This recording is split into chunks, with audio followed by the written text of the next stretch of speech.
Everyone, तो देखो post war settlement and the Bretton Woods institution को हम लोग कवर करेंगे। देखो अगर पता नहीं पिछली वीडियो में जो बोले हैं कि नहीं बोले हैं कि 2021 के लिए जो 10th का एग्जामिनेशन दे, अगर तुम लोग को कोई भी प्रॉब्लम हो, वेदर साइंस मैथ्स इंग्लिश छोड़ा के, इंग्लिश हमको नहीं समझ में आता है, साइंस मैथ्स SST तो काम चल ही रहा है हम लोग का, कोई प्रॉब्लम हो तो प्लीज़ प्लीज़ मेरा रिक्वेस्ट वीडियो के नीचे कमेंट करना। ये एक टीचर की तरह नहीं, एक अपने रिश्ते की तरह जो होता है ना कि कोई भी जो बड़ा भाई बहन रहता है उससे इंसान फ्री होकर बोलता है कि हमको भैया चाहे दीदी हमको ये पढ़ा दो, तो एक वो रिलेशन बनाता है हम लोग सबको।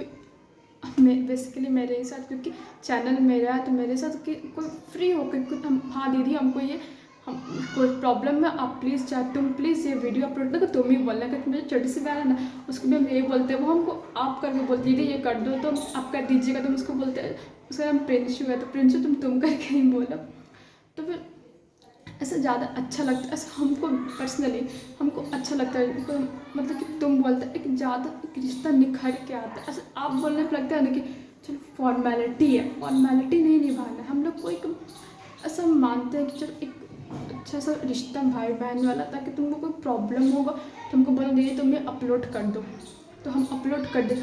मैं विश्वास मान हम पक्का अपलोड करेंगे, कि ऐसा नहीं कि चलो हम बस बोल दिए तो फेंक नहीं रहे, हम पक्का अपलोड करेंगे, एकदम 100,000% अपलोड करेंगे, एकदम विश्वास मान लेना इस चीज़ पर। इसलिए ये वीडियो 4 से 5 मिनट तक कहीं छोटा ही रहेगा, मेन ये बतलाने के लिए हमें वीडियो बनाए थे। अगर ऐसे बोल देते तो कोई देखता ही नहीं, और टॉपिक के अकॉर्डिंग बोलेंगे तो कोई ना कोई तो देखेगा ही ना।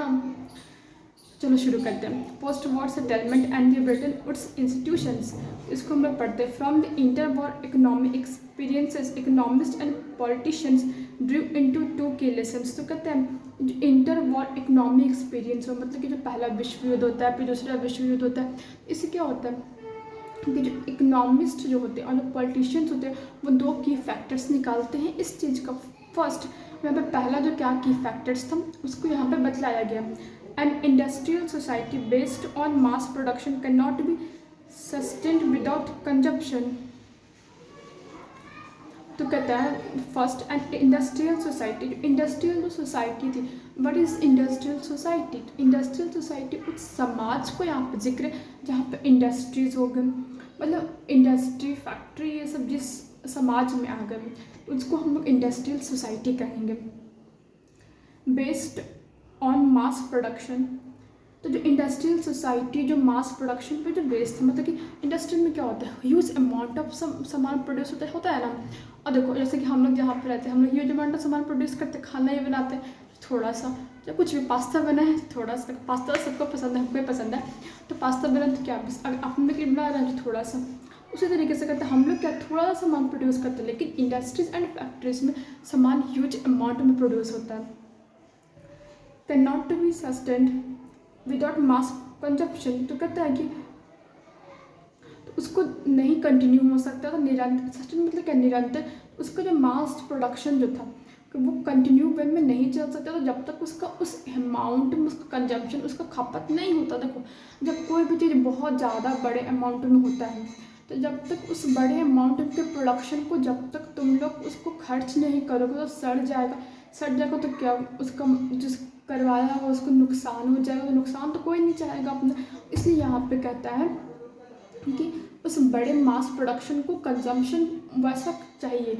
अगर बड़े स्तर पर कोई चीज़ बने हुए रहेगा, देखो अब मान लो कि तुम्हारे घर में 1 किलो चावल बना, 1 किलो चावल बनेगा तो 1 किलो चावल खाने वाले भी तो इंसान होने चाहिए, उतना कंजम्पशन उतना खपत होना चाहिए कि नहीं। अगर तुम्हारे पास खपत होगा उतना 1 किलो चावल का तो चावल क्या होगा बर्बाद हो जाएगा, फेंका जाएगा।